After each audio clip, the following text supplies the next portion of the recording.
Merci. La parole va être à notre collègue Dominique Vérien pour le groupe de l'Union centriste.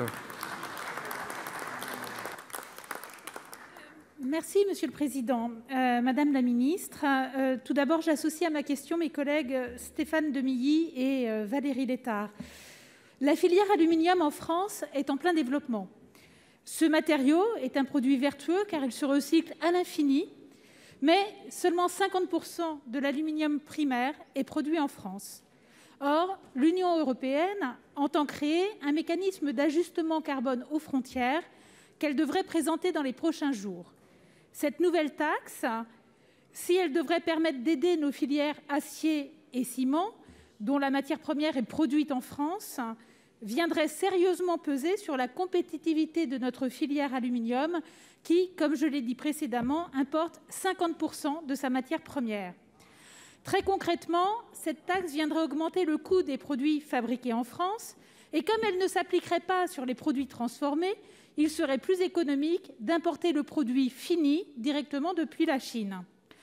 Madame la ministre, c'est bien donc toute la filière de l'aluminium français qui risque d'être sacrifiée au nom d'une taxe qui n'aurait même pas les effets désirés sur le climat, puisque la production se délocaliserait tout simplement en dehors de l'Union européenne, à l'abri de nos règles environnementales. Que comptez-vous donc faire pour sauvegarder cette filière d'avenir et protéger la souveraineté industrielle française ? Pour vous répondre, la parole est à Madame Agnès Pannier-Runacher, ministre déléguée en charge de l'industrie. Madame la ministre. Merci, Monsieur le Président, Mesdames et Messieurs les sénateurs, Madame la sénatrice Vérien. Vous le savez, le Président de la République porte des positions ambitieuses au niveau de la Commission et du Conseil européen en matière industrielle. Et le mécanisme d'ajustement carbone aux frontières, il rentre dans ces positions ambitieuses. Il doit permettre aux États membres de protéger contre la concurrence déloyale de pays qui ont du fort contenu carbone et qui produisent et importent massivement en Europe, nos industries qui produisent en Europe et qui respectent des contraintes environnementales fortes. Et c'est particulièrement le cas de l'aluminium, de l'acier et du ciment, vous l'avez mentionné. Et des entreprises comme Aluminium Dunkerque, par exemple, bénéficieraient très fortement de ce mécanisme. Alors, vous avez raison, l'enjeu, c'est de mettre au point un mécanisme qui permette à l'intérieur de l'Union européenne de faire payer aux marchandises qui ont été fabriquées avec des émissions carbone qui n'ont été payées par personne, de payer cet impact sur l'environnement. Et il faut être attentif à ce que les exportations qui sont réalisées avec ces matériaux de base, acier, aluminium, ciment, eux-mêmes, puissent rester compétitifs à l'exportation.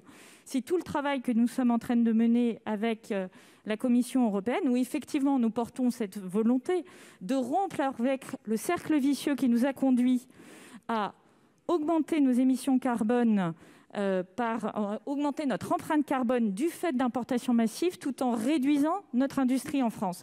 Donc c'est ce cercle vicieux contre lequel nous luttons et évidemment nous serons attentifs à la situation de l'aluminium. Nous sommes d'ailleurs en discussion avec eux pour qu'elles puissent bénéficier également de ce mécanisme. Je rappelle que le mécanisme d'ajustement carbone aux frontières crée des recettes pour l'Union européenne qui peuvent être utilement employées, par exemple, pour accompagner les filières exportatrices. C'est un des sujets sur lesquels nous travaillons. Je vous remercie. Madame Vérien.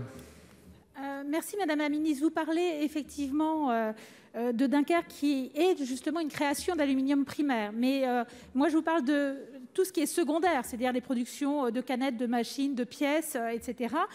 Donc, j'entends bien que vous entendez travailler avec eux. Aujourd'hui, ils attendent toujours de rencontrer Thierry Breton pour justement parler de ce cas particulier qu'est l'aluminium. Effectivement, le ciment et l'acier n'ont pas du tout le même souci et donc il est nécessaire de prendre l'aluminium de façon différenciée par rapport à cette taxe.